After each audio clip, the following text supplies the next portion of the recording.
My name is Guy Kawaski. I am the managing director of an early-stage venture capital firm called Garage Technology Ventures. However, I'm not really here today to talk to you about venture capital. I'm here to talk to you about entrepreneurship and startups.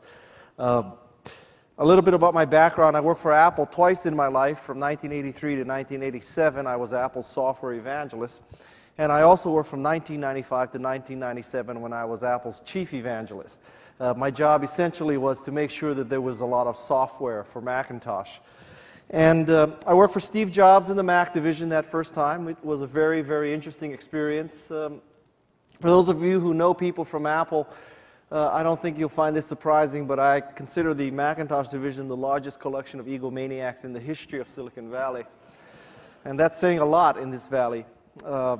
We worked for Steve. We had very special treatment, unlimited supplies of Odwalla juice at $2 a bottle.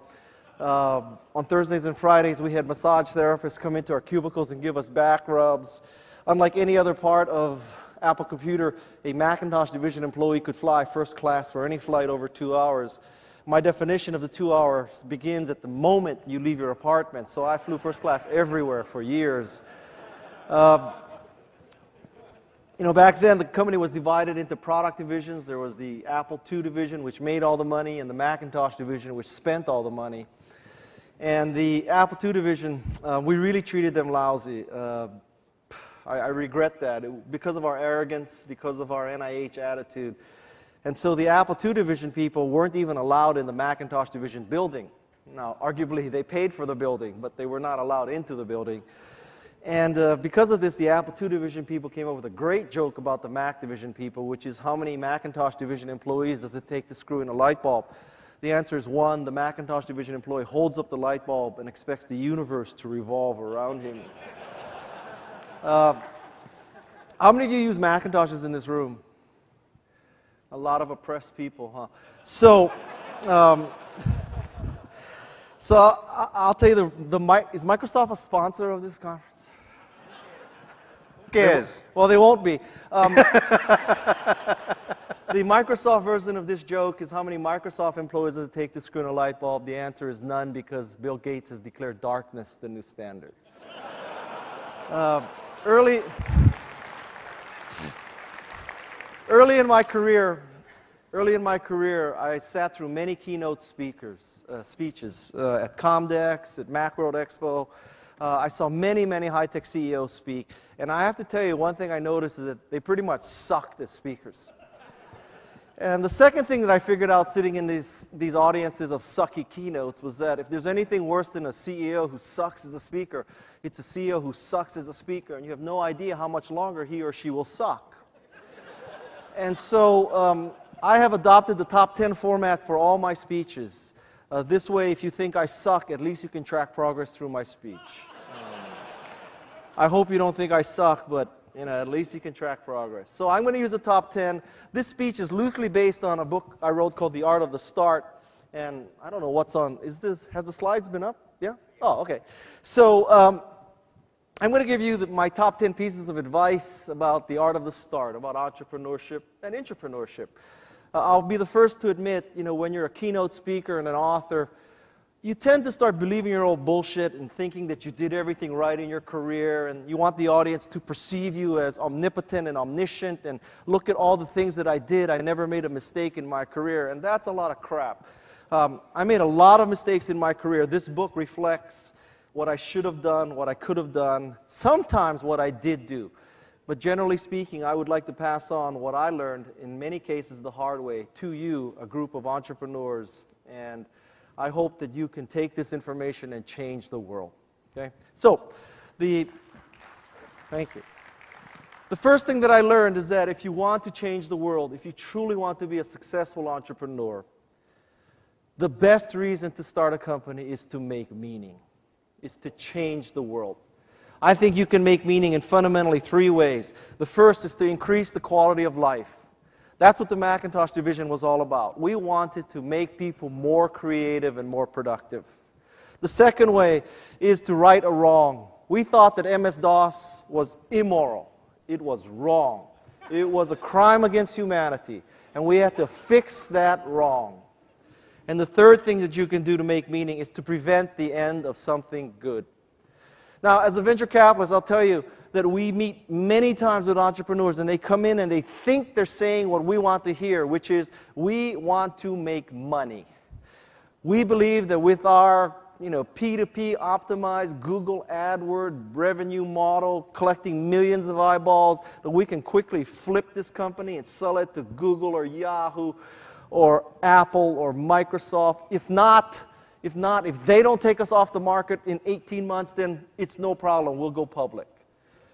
And when we hear that, it's just so depressing. It's so disappointing, because I figured out that the companies that are successful, they start out to make meaning, not to make money. So one tip for you, for those of you who are pitching VCs, talk about how you'll make meaning, because the theory goes, if you make meaning, you will make money. But if you start out to solely make money, you will attract the wrong kind of employees. Typically, when you say you're going to make money, you will attract MBAs and consultants. And there are no two worse kind of people for a startup than MBAs and consultants. The second point is to make a mantra for your organization. Because there are too many MBAs in the world, and I have an MBA, because there are too many MBAs and too many of you have worked for Bain or McKinsey or Arthur D. Little, somehow you think that you should make a mission statement. And the way you make a mission statement is typically this. You go on a 2-day off-site with the executive team. The executive team, the first day of this off-site, you're outdoors. You're at the Ritz-Carlton Half Moon Bay, for example, because that's why you go on these off-sites. So you go to the Ritz-Carlton Half Moon Bay, and there's a facilitator. And the first day, you create these cross-functional teams, and the facilitator says, all right, one of you from each team, come to the front. Everybody else, get behind him or her. Turn around, shut your eyes, open up your arms, and fall backwards into their arms, because we're going to build trust. You're going to learn that your teammates are there for you. So turn around, shut your eyes, spread your arms, and fall backwards. So after one day of this bullshit, the second day is you're out in a small room. There's a bunch of white papers, those tablets of papers, and there's a facilitator who knows nothing about your industry. And that facilitator is going to help you craft this mission statement. And this mission statement is going to be good for the shareholders, for the employees, for the customers. If HR is there, it's going to be good for the whales and the dolphins. We're going to take care of everything. And what happens is you get a mission statement like this. The mission of Wendy's is to deliver superior quality products and services for our customers and communities through leadership, innovation, and partnerships. Now, don't get me wrong. I love Wendy's. I have 4 children. By definition, I like Wendy's. Okay?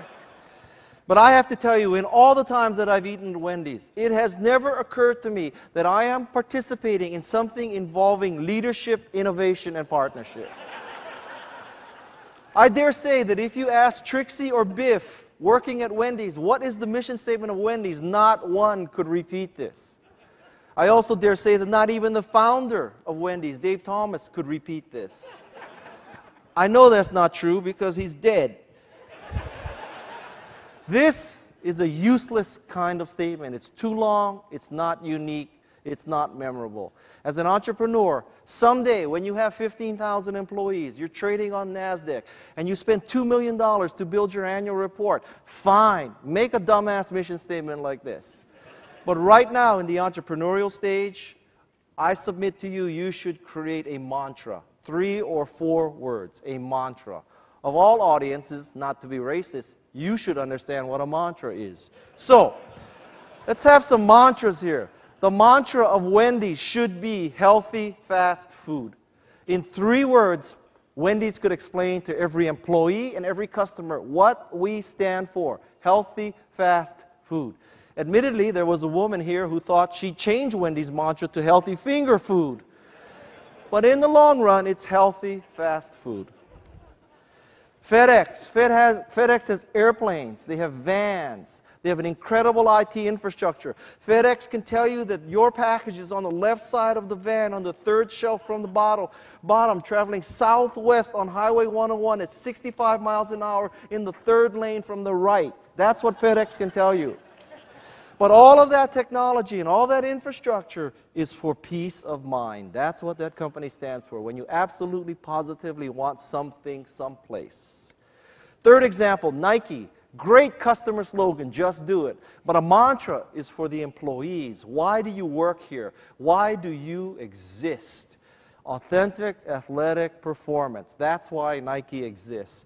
And my favorite example is Target. Or where I'm from in Atherton, we call it Target.